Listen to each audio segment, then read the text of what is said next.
আসসালামু আলাইকুম সম্মানিত ভিউয়ার্স, এই যে আজকে আসলাম যে নতুন একটা গাছ দেখাবো, সাথে একটা পুরাতন ঘাসও দেখাবো।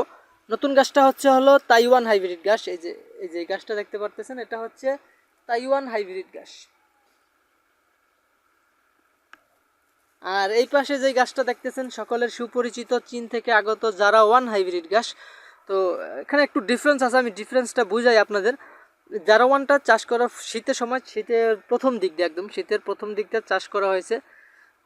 এই শীতের প্রথম দিকটা চাষ করার ফলে এই গাছটা একটু ফুল আসছে, যে দেখুন গাছের উপরে কিন্তু ফুল আসছে। আর গাছ প্রথমবার চাষ করলে কিন্তু একটু সময় বেশি লাগে, এটা আপনারা সবাই জানেন যারা চাষ করেন। তো একবার কাটার পর কিন্তু আবার সময় কম লাগে। তো এই যে এখানে যারা গাছটা ফুল চলে আসছে, আর এই পাশে আমি পরীক্ষামূলকভাবে তাইওয়ান গাছটা চাষ করেছি। 4টা রো চাষ করা হয়েছে তাইওয়ান গাছটা, অল্প কিছু কাটিং। সেখান থেকেও আবার কিন্তু জারার থেকে ভালো ফলন পেয়েছি। জারার সমানই লম্বা হয়েছে, কিন্তু জারা গাছটা কি একটু চিকন হয়, জারার থেকে তাইওয়ান গাছটা একটু মোটা বেশি হয় এবং একটু জোপালো আরও বেশি হয় এবং লম্বাও হয়ে থাকে, অনেক লম্বা হয়ে থাকে। দেখুন তাইওয়ান গাছটা অনেক প্রচুর পরিমাণ লম্বা হয়েছে।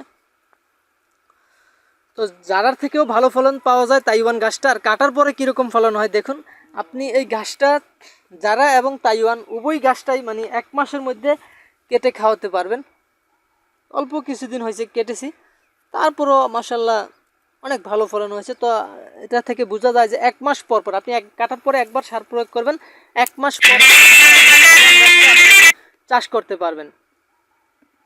এটা খুব উচ্চ ফলনশীল একটি ঘাস। যারা তো উচ্চ ফলনশীল আপনারা চাষ করেন জানেন, তার থেকেও বেশি ফলন হয়েছে আমার এই তাইওয়ান হাইব্রিড ঘাসটা। তো যাদের কাছে জারা ওয়ান আছে তার পাশাপাশি আপনি তাইওয়ান ঘাসটাও চাষ করতে পারেন, অথবা যাদের কাছে জারা বা তাইওয়ান কোনোটাই নেই তারা দোনোটাই চাষ করতে পারেন। প্রথমবার লাগালে সময় বেশি লাগবে, আর একবার কাটার পরে আপনি 1 মাস পর পর, 1 মাস অনলি, শুধু 1 মাস পর পর এই ঘাসটা কেটে খাওয়াতে পারবেন।